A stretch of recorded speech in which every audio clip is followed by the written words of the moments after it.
दिन भर सुतल उकाल करेला, हाला के खूबे बवाल करेला। उ तो लइका के रूपे में जामल बाबेंगे। हेलो का जान का हाल बा? चुप ना रहो रे। ए होई कौन चिल्लाता हो टेंगे टेंगे? इका कहीं इयो तोहरे हो लइका दिन भर करेला टेंगे टेंगे टेंगे टेंगे टेंगे टेंगे टेंगे टेंगे टेंगे टेंगे। कब चुप ना होला ओ जिद जब धरे करेला खाली टेंगे टेंगे टेंगे टेंगे टेंगे टेंगे टेंगे टेंगे टेंगे टेंगे।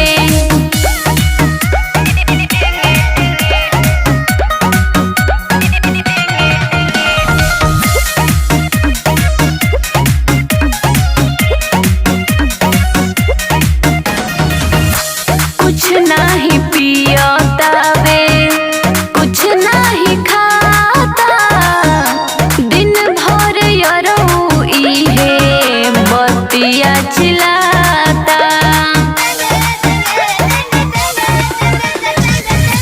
कुछ नाही पियता वे, कुछ नाही खाता, दिन भर यरऊ इहे बतिया चिल्लाता।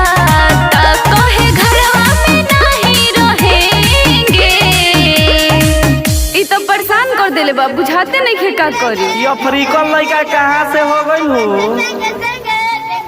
इका कहीं इयो तोहरे हो लइका कहेला खाली टेंगे टेंगे टेंगे टेंगे टेंगे टेंगे टेंगे टेंगे टेंगे टेंगे। कब चुप ना होला ओ जिद जब धरे करेला खाली टेंगे टेंगे टेंगे टेंगे टेंगे टेंगे टेंगे टेंगे टेंगे टेंगे।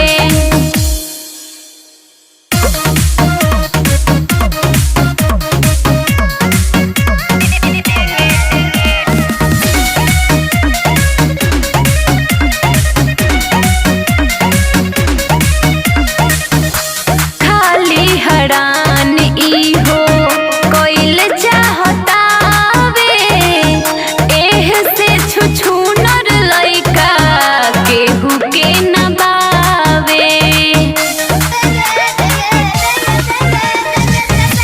खाली हरान ई हो कोइल चाहतावे, एह से छुछुनर लइका केहू के न बावे। कुछ कही तो दिखावे लठेंगे। रे ना मम्मी, वो मेरा से चिल्लाता रहो फिर कौन भाग बे कि ना जल्दी? इका कहीं इयो